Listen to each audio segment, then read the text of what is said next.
BPSC exam का सबसे trending question है स्टॉक एंड शेयर का। आप में से भी बहुत सारे लोग के हमारे पास डिमांड आई कि सर इसके प्रश्नों को हल कराया जाए, इसकी मैराथन को लिया जाए। यह ऐसा टॉपिक इस समय आपको जो है दिख रहा है बीपीएससी परीक्षा में, जो कि टीआरई 1 में, टीआरई 2 में और टीआरई 3 में लगातार देखने को मिला है। एकेडमिक में आप इसको ठीक से अच्छे से पढ़ते नहीं हैं। जो अरिथमेटिक वाले होते हैं, मैथ साइंस वाले होते हैं, वो तो चलो ठीक है, उनको तो यह पार्ट दिखता ही नहीं पाठ्यक्रम में। लेकिन जो कॉमर्स वाले होते हैं वो जरूर देखे होते हैं। हालांकि कुछ ऐसे पाठ्यक्रम हैं जहाँ पर सीबीएसई के, कुछ आईसीएसई के पाठ्यक्रम हैं जहाँ पर शेयर्स एंड डिविडेंड एक टॉपिक के रूप में रहता है। वहाँ के जो बच्चे जो 10th में पढ़े होते हैं वो लोग इस टॉपिक को बहुत अच्छे से गंभीरता से किए रहते हैं। कॉमर्स के सेक्शन में इसको अच्छे से डिटेल से पढ़ाया जाता है। हालांकि टैक्सेशन और कराधान, जिसको कर के बेसिस पर आप कहते हैं, मैथ्स का एक पार्ट रहा है हमेशा से। और यह क्वेश्चन जो आज मैं आपको कराऊंगा ये बीपीएससी पैटर्न का क्वेश्चन है, लेकिन मैं स्टॉक एंड शेयर की एक प्रॉपर डिटेल्ड मैराथन लूंगा। आज की इस क्लास से, आज के इस वीडियो सेशन से आपको बस इतना अवेयरनेस आ जाएगी कि यह सही में टॉपिक होता है। क्योंकि अगर हम इसको शुरुआती पढ़ने जाएंगे, जब हम मैराथन लेंगे, तो उससे पहले मैं आपसे रिक्वेस्ट करूंगा कि उस मैराथन से पहले इस वीडियो को खूब अच्छे से देख लीजिएगा। आपको जब वहां पर पढ़ाया जाएगा तो आपको कुछ नया नहीं लगेगा, आपको एकदम रिलेटेड लगेगा और उसके सीक्वेंस की प्लानिंग आपको समझ में आ जाएगी और प्रश्नों का नेचर और कॉन्सेप्ट और जितनी भी चीजें हैं सब कुछ क्लियर हो जाएंगी। यहाँ से भी बहुत कुछ सीखेंगे, बहुत कुछ नहीं, बहुत ही ज्यादा कुछ सीखेंगे। 2-3 शब्द लिखा है, shares, dividend, NB, MB, stock shares, आप देख ही रहे हैं, बीपीएससी का सवाल है, ये ध्यान दीजिएगा। इस टॉपिक के बारे में इतना ही बता दूं कि जैसे शेयर मार्केट में अक्सर आप सब में हम देखते हैं कि कुछ लोग, आजकल का ट्रेडिंग युग है, लोग घर बैठे फोन पर ही अलग अलग कंपनीज के शेयर परचेज करते हैं। और शेयर की जो उस समय वैल्यू होती है उसके हिसाब से शेयर की संख्या अपने आप से, उनकी बजट के हिसाब से प्लान करके वो परचेज करते हैं।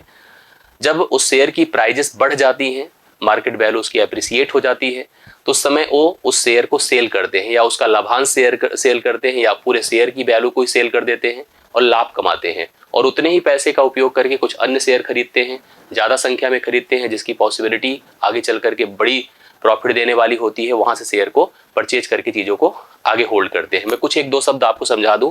एक शब्द है एनबी, ध्यान दे दीजिएगा। एनबी को हम नॉमिनल वैल्यू कहते हैं, नॉमिनल वैल्यू कहते हैं।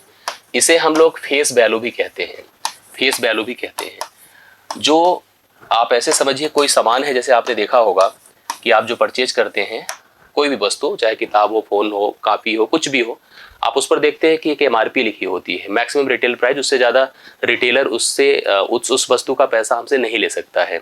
लेकिन कहीं कहीं जब आपात स्थिति आती है, जैसे आप कहीं, आपकी ट्रेन किसी आउटर पर रुक गई है, तो 20 लीटर जो 20 रुपए की पानी की बोतल भी वो 25 का देगा, जो 5 रुपए का चिप्स होगा वो 10 का देगा। अब उस समय आप कुछ कह नहीं सकते, क्योंकि वो रिटेलर भी मतलब रिटेलर भी ऐसा है कि उसको आप पकड़ नहीं सकते हैं, ठीक है। जो रिटेलर फिक्स होते हैं, रजिस्टर्ड होते हैं, आप उनसे उस पर क्लेम कर सकते हैं। लेकिन जब आपात स्थिति आती है तो लोग अलग अलग तरीके से जो है किसी एक वैल्यू को अलग रेट पर बेच देते हैं। भले आपको दिख रहा है कि 20 का सामान है, लेकिन आप अपनी जरूरत के हिसाब से आप उसको जो है 25 रुपए दे देते हैं। यहाँ सिचुएशन कुछ लगभग वैसी है कि एक वस्तु है, या वस्तु की जगह शेयर समझिएगा। शेयर एक संख्या है, डिजिटल संख्या है, नंबर की संख्या है, वर्चुअल वैल्यू है, कोई सामान नहीं है। उसकी अपनी एक नॉमिनल या फेस वैल्यू होती है जो उस पर प्रिंटेड होती, डिक्लेयर्ड होती है। बट मार्केट में जब उस कंपनी को लेकर के वैल्यू ज्यादा एप्रिसिएशन पे देखी जाती है, उस कंपनी की संभावनाएं देखी जाती है, तो उस समय उस शेयर की वैल्यू को एप्रिसिएट करके या डेप्रिसिएट करके, बढ़ाकर या घटा करके उसकी मार्केट वैल्यू जनरेट की जाती है।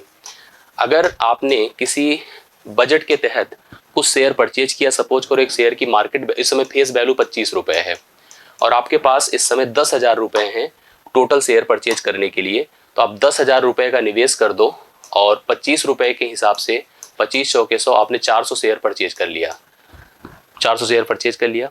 6 महीने बाद आपने देखा कि जो शेयर पहले 25 का हमने खरीदा था, इस समय शेयर की वैल्यू 30 हो गई है, 30 रुपए हो गई है, या 40 रुपए हो गई है, बढ़कर कुछ हो गया है। अब आपके पास कुल मिला के वो शेयर की संख्या कितनी है बताएं? शेयर की संख्या 400 है। आपने कहा सभी शेयर्स को उठा करके हम इस समय सेल कर देते हैं। तो इस समय जो 30 रुपीज है, 30 के हिसाब से उन 400 शेयर को आप बेचेंगे, तो 400 को इससे गुणा करेंगे तो कुल 12,000 रुपए प्राप्त होगा। मतलब आपके निवेश से आपको 2,000 रुपए का लाभांश मिलेगा। यहाँ पर शेयर मतलब आपको मैंने बताया कि एक वर्चुअल संख्या होती है जो कंपनियां डिक्लेयर्ड करती हैं। एक शब्द यहाँ पर लिखा है डिविडेंड। जब कंपनियां पहले कंपनियां जब व्यापार या कोई प्रोजेक्ट या कोई जो है प्लांट या किसी भी तरह की चीजें कोई लॉन्चिंग करती है, तो अपने शेयर्स को जब ओपन करती है मार्केट में, कितना हमारा शेयर ओपन है आप परचेज कर लो, और अगर कंपनी को उस प्रोडक्ट के बदले फायदे होते हैं तो उसी फायदे को उस शेयर के एप्रिसिएशन में लगाकर आपके लिए उसी 25 वाले शेयर को इस समय मार्केट में 30 कर दिया। इसका मतलब उसने अपने लाभ को डिस्ट्रीब्यूट कर दिया, और जो लाभ का डिस्ट्रीब्यूशन है, प्रॉफिट डिस्ट्रीब्यूटेड, वही डिविडेंड होता है। मैं डिटेल से लूंगा, जब मैराथन क्लास लूंगा वहां पर सारी बातें आपको स्पष्ट करूंगा। तो कुछ छोटी छोटी बातें आपको समझ में आ रही होगी कि कंपनियां शेयर अपने लॉन्च करती हैं, और हम अपनी बजट के हिसाब से, अपने इन्वेस्टमेंट के अकॉर्डिंग हम शेयर्स परचेज करते हैं। जो शेयर की नॉमिनल वैल्यू होती है उसके हिसाब से, जो उस समय प्रेजेंट हो सकता है नॉमिनल वैल्यू पे आपको शेयर ना मिले। जैसे आप अब देखो, मान लो आपको नॉमिनल वैल्यू पे शेयर मिल गया, आपने 25 में खरीदा, बट कोई अनदर पर्सन ही तो होगा जो उसी शेयर को, जिसकी इस समय फेस वैल्यू 25 थी, वो बताया जाएगा कि फेस वैल्यू उसकी 25 थी, नॉमिनल वैल्यू 25 थी, बट इस शेयर की प्राइस इस समय 30 हो गई है। तो कोई अगला पर्सन ही होगा जो मार्केट में अवेलेबल दाम है उतने पर ही शेयर को परचेज करेगा। अब जिसके पास 12,000 का बजट होगा, उस 12,000 के बजट में वह 400 शेयर खरीद पाएगा, जबकि आपने 10,000 के बजट में 400 शेयर खरीद लिया था। तो डिपेंड करता है कि मार्केट में शेयर की प्राइस इस समय क्या है। आप जितना आपका बजट है, जो शेयर की प्राइस है, जो मार्केट वैल्यू है, उसी हिसाब से आप शेयर परचेज करेंगे, वेट करेंगे, और कुछ समय के बाद एप्रिसिएशन पर जब चीजें बढ़ेंगी तो आप अपने शेयर सेल करके प्रॉफिट अर्न कर सकते हैं। यहाँ पर एक शब्द और आता है जिसे कहते हैं मतलब एक प्रकार से कमीशन देना, दलाली देना। दलाली मतलब देना बेसिकली, कभी कभी शेयर्स के बदले हमें कुछ परसेंट की दलाली देनी पड़ती है। मतलब जितने में शेयर हम परचेज करेंगे उसका कुछ भाग, 1% 2% हमें ब्रोकर को चार्ज देना पड़ता है। आजकल तो स्थितियां है कि सब अपने मोबाइल से ही शेयर के कॉन्सेप्ट को समझ लेते हैं। तो फिलहाल मैंने कहा ना, इस पूरे टॉपिक पर जब डिटेल पूरा एक सेशन लूंगा, सीक्वेंस पॉइंट टू पॉइंट हर चीज एक्सप्लेन करते हुए, तो आपको मैं श्योर कर दूंगा कि आप खुद ही से हो सकता है शेयर, हालांकि मैंने नहीं लगाए हैं, लेकिन आप भी शेयर्स पे पैसे लगाने के लिए इच्छुक हो जाओगे। कैसे लगाया जाता है, प्रोसीजर यही है। मैं पूरी कोशिश करूंगा डिटेल से आपको सारी बातें समझा दूं। अभी मैं बीपीएससी पैटर्न पर चलता हूं, जो प्रश्न पूछे जाते हैं उसकी बात करता हूं। तो आज के सेशन में 2 प्रश्न आप शानदार से देख पाएंगे, समझ पाएंगे, और उसको हल भी जरूर कर पाएंगे, मेरा आपको वादा है। बस ध्यान से मेरे इस वीडियो को एंड तक देखिएगा। राम, रुपए 25 वाले शेयर, 25 वाले शेयर का मतलब होता है उस शेयर की नॉमिनल वैल्यू 25 रुपए है। ठीक है, 25 रुपए है शेयर की नॉमिनल वैल्यू, मतलब जिसकी सही में प्राइस 25 रुपए है। ध्यान दीजिएगा, रुपए 30 प्रति शेयर की दर से। अब सोचो, अगर नॉमिनल वैल्यू 25 है, खरीद कितने में रहा है, 30 रुपए प्रति शेयर की दर से। इसका मतलब मार्केट वैल्यू उसकी कितनी इस समय, मार्केट वैल्यू उसकी 30 रुपीज है। और कितने शेयर खरीदा है, 50 शेयर। यहाँ पर शेयर की संख्या क्या है बताएं, 50 है, खरीदता है। ठीक है, यदि उस पर उसे 5% का लाभांश मिलता है, प्रॉफिट मिलता है 5% का, तो उसको अपने लगाए गए धन पर प्रतिशत वार्षिक लाभ कितना प्रतिशत मिलता है, उसे कितने प्रतिशत का लाभ प्राप्त होता है, ये आपको डिसाइड करना है। सबसे पहले आप बताओ कि उसका टोटल इन्वेस्टमेंट क्या है। टोटल इन्वेस्टमेंट मतलब उसने कुल कितने पैसे खर्च किए हैं। उसने 30 रुपए की दर से, 30 रुपए की दर से कुल 50 शेयर खरीदे हैं। कितना, 50 शेयर। यहाँ पर थोड़ा सा प्रॉफिट लॉस का कॉन्सेप्ट भी क्लियर होना जरूरी है। 30 गुणे 50 कर दे, 1500 रुपए उसने टोटल खर्च किया है। हमेशा लाभ कहाँ से डिफाइन किया जाता है, लाभ हमेशा आपके निवेश से डिफाइन किया जाता है। आपने कितने पैसे कुल खर्च किए हैं, उससे जो आपको प्राप्त होगा, अगर वह ज्यादा है तो लाभ है, और प्रतिशत के हिसाब से उसको डिक्लेयर कर दिया जाता है कि कितने प्रतिशत का कुल लाभ यहाँ पर हो रहा है। अब जैसे आपको ये पता है कि शेयर की एक्चुअल प्राइस 25 है, जब कोई लाभ डिक्लेयर्ड होगा तो इस 25 पर डिक्लेयर किया जाएगा। जैसे इसने कहा 5% का लाभांश मिलता है, तो लाभ ऐसा कभी मार्केट वैल्यू पे डिपेंडेंट नहीं होगा, लाभ हमेशा नॉमिनल वैल्यू पे डिपेंडेंट होगा। अगर 5% का लाभ इस पर लगा दूं तो 25 गुणे 5% मतलब 5/100 लिख सकते हैं, या 1/20 लिख सकते थे। 5 चौके 20 होता है, 5 पचे 25 होता है। एक प्रकार से 5/4 रुपए का लाभ होगा एक शेयर का। और शेयर की संख्या आपको पता है कितनी है, शेयर की संख्या यहाँ पर 50 रुपए है। कितनी है, 50, सॉरी संख्या 50 रुपए नहीं 50 है। तो टोटल जो प्रॉफिट हो रहा है उसको, टोटल प्रॉफिट वो हो जाएगा 5/4 गुणे 50। समझ रहे, 2 दूना 4, ये 25 हुआ।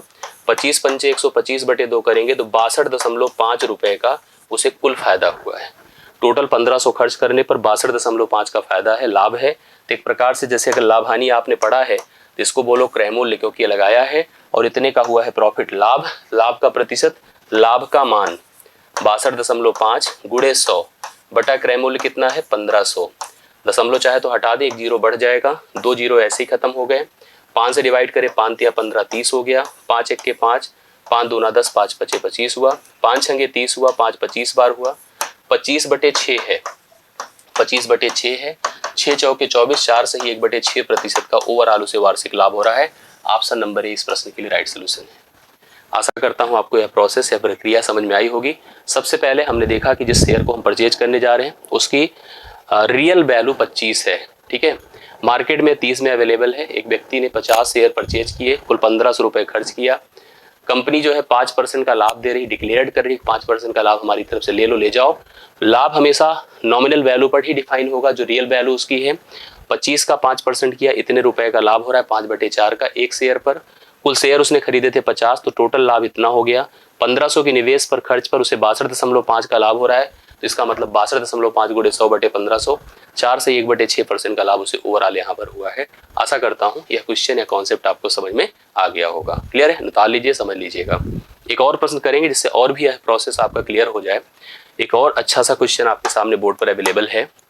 एक आदमी है को किसी कंपनी के 100 रुपए वाले, ध्यान दीजिएगा, 100 रुपए वाले शेयर 30% अधिक मूल्य पर, मतलब एग्जैक्ट प्राइस पर नहीं मिल रहे हैं। 100 वाला शेयर 100 में ही नहीं मिल रहा है, 30% ज्यादा मूल्य पर मिलता है, मतलब वो आदमी को प्राप्त करता है या खरीदता है। यदि वह उन्हें खरीदने के लिए कुल 16,900 रुपए लगाता है, कुल खर्च कितना करता है? 16,900 रुपए खर्च करता है। अगर कंपनी 6% का लाभांश देती है, फिर उसी तरह से बात लाभांश की आई है, तो उसको साल के अंत में कुल कितने रुपए का लाभ प्राप्त हुआ? पहले तो आप बताइए कि शेयर की नॉमिनल वैल्यू कितनी है, मतलब प्रेजेंट में शेयर कितने में अवेलेबल है? प्रेजेंट में नहीं, रियल वैल्यू शेयर की कितनी है? आप कहोगे सर 100 रुपए है। 100 रुपए उसकी शेयर की रियल वैल्यू अवेलेबल है, मतलब शेयर का रियल प्राइस 100 रुपए है। बट शेयर को उपलब्ध कितने में कराया जा रहा है? उसकी मार्केट वैल्यू क्या है बताइए? मार्केट वैल्यू जो शेयर 100 का है, 100 को 30% बढ़ाकर, 30% बढ़ाएंगे 130/100, मैं सही कर रहा हूं ना? 30% 30 ही होगा, खत्म कर दिया, 130 में अवेलेबल है। शेयर कितने में? जो 100 रुपए वाला शेयर है 130 में अवेलेबल है। ये शेयर हम देखेगा हमें कि 100 का शेयर है, बट मैं जब खरीदूंगा तो एक शेयर मुझे कितने मिलेगा? 130 में। अभी बताइए आपने उस शेयर को खरीदने में कुल कितने पैसे खर्च किए हैं? उस आदमी ने 16,900, और शेयर एक कितने का था? 130 था। तो नंबर ऑफ शेयर आप यहाँ बता सकते हो, कुल शेयर कितने खरीदे होंगे। कुल खर्च, टोटल पैसे, जैसे कभी आप सामान खरीदने जाओ और टोटल आपने इतना खर्च किया और इतने रुपए वाला सामान लिया, तो आपने सामान की क्वांटिटी, मात्रा कैसे निकालेंगे? 16,900 डिवाइड बाई 130, डिवाइड कर दिया, 13 में होता है, और 130, अर्थात वह 130 ही शेयर खरीदेगा। 130 शेयर खरीदा, ये शेयर की संख्या है। अब एक शेयर पर देखिए, इसने कहा है कंपनी लाभांश, मतलब डिविडेंड इसी के कहते हैं, लाभांश को ही डिविडेंड कहते हैं। Company declare the 6% dividend on each share, एक शेयर पर 6% का लाभांश डिक्लेयर करती है। तो 6% का लाभांश मतलब एक शेयर की प्राइस एक्चुअल क्या है? 100 रुपए है। 6% का लाभांश मतलब 6/100 गुणे 100, अर्थात ये देख लीजिए, कंफर्म हो गया होगा, 6 रुपए का लाभांश है। हाँ, तो इस प्रकार से आपने देखा होगा कि अगर शेयर की नॉमिनल वैल्यू 100 रुपए थी, तो 100 पर अगर हमने 6% का लाभ निकाला तो 6 रुपए का एक शेयर पर लाभ है, और शेयर की संख्या कितनी है? 130 है। तो आपको हमेशा जब भी लाभांश डिक्लेयर करना है, नॉट ऑन मार्केट वैल्यू, हमेशा आपको नॉमिनल वैल्यू पर डिक्लेयर करना है। एक शेयर पर अगर 6 रुपए का लाभ है और टोटल शेयर उसने कितने परचेज किए हैं? 130, तो 130 गुणे कितने रुपए का लाभ हो जाएगा बताइए? 6, 13 छंगे कितना होता है? 78, 780 रुपए का टोटल लाभ उस पर्सन को हो जाएगा, जो कि आपको ऑप्शन नंबर ए में दिया है। तो आशा करता हूं ये दोनों प्रश्न आपको अच्छे समझ में आए होंगे। स्टॉक एंड शेयर्स के ऐसे प्रश्न आपको और भी देखने को मिलेंगे, और साथ साथ इन प्रश्नों को तो जरूर तैयार कर लीजिएगा। फिर मैं कहूंगा कि सेशन आपको मैंने एक प्लान कर दिया है, शेड्यूल लग चुका है। स्टॉक एंड शेयर का एक शानदार सा सेशन मैं लूंगा और अच्छे से सारी वो बातें मैं क्लियर कर दूंगा जो कि स्टॉक एंड शेयर्स के लिए इंपॉर्टेंट है। तो आप सभी लोग इस वीडियो को अच्छा लगा हो तो लाइक कीजिएगा, अपने कमेंट जरूर दीजिएगा, बताइएगा चीज़ें समझ में आई कि नहीं आई, उसी हिसाब से आगे की प्लानिंग हम करेंगे। बाकी इसके मैराथन में कंप्लीट लेकर इसको कवर करा दूंगा। अभी के लिए मेरे तरफ से इतना ही, बहुत बहुत धन्यवाद।